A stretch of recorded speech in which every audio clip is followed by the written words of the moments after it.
साबुदाणा उपवासाला खाल्ला जातो ते बरोबर आहे, पण उपवासाव्यतिरिक्त साबुदाण्याचे खूप छान स्नॅक्सचे प्रकार होतात. असाच एक स्नॅकचा प्रकार मी तुमच्यासाठी घेऊन आले, ज्याचं नाव आहे पेरी पेरी चीज साबुदाणा वडा.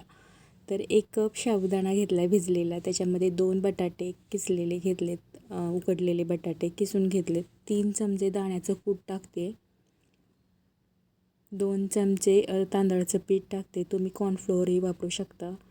तिखट टाकते, चाट मसाला टाकते, ऑरिगॅनो टाकते थोडंसं, धणे पावडर टाकते, ब्लॅक पेपर पावडर टाकते थोडंसं, जिरा पावडर टाकते थोडंसं, चवीनुसार मीठ आणि पेरी पेरी मसाला टाकते. इथे अर्धा लिंबू पिळून घेते, कोथिंबीर टाकते आणि इथे 2 चीज क्यूब घेतले होते मी, त्याचे छोटे छोटे काप केलेत असे.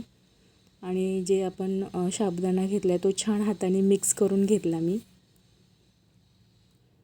जिंजर गार्लिक पेस्ट टाकून परत एकदा मिक्स करून घेते.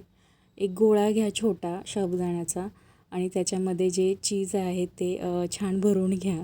हवा तो आकार द्या. मी इथे गोल आकाराचं करते, तुम्ही स्क्वेअरमध्ये किंवा अजून वेगळ्या आकारामध्ये तुम्ही करू शकता. तर चवीला भन्नाट असा हा वडा आहे, बघता क्षणी तोंडाला पाणी सुटेल इतका सुंदर असा स्नॅकचा प्रकार आहे हा. मुलांना तर खूप आवडेल तुमच्या. तर इथे तेल घेतले गरम करायला, त्याच्यामध्ये एक वडा टाकून बघितला की तेल गरम झाले की नाही.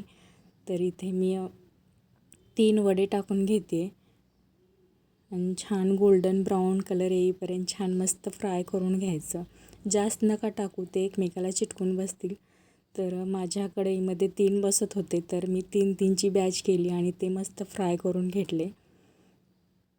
कलर बघा कसला मस्त येतो आहे, बघता क्षणी खायची इच्छा होते, तोंडाला पाणी सुटले माझ्या. तर अजून एक मी बॅच तुम्हाला तळून दाखवते. छान गोल्डन ब्राऊन असा कलर येतो, हे बघा. इथे आपले सगळे तयार झालेत वडे. तर पेरी पेरी मसाला टाकून छान मिक्स करून घेते वरून. तर बघा इथे तयार आहे. तर तुम्हाला एक हे दाखवते, कसले क्रिस्पी झालेत बघा. अजून एक बघा, आवाज बघा त्याचा कसला क्रिस्पी आहे.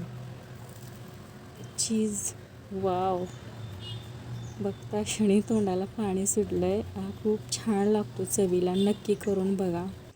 तर कशी वाटली रेसिपी तुम्हाला कमेंट करून नक्की सांगा. आणि आवडली असेल तर लाईक करा, शेअर करा आणि सबस्क्राईब करा. चलो बाय बाय.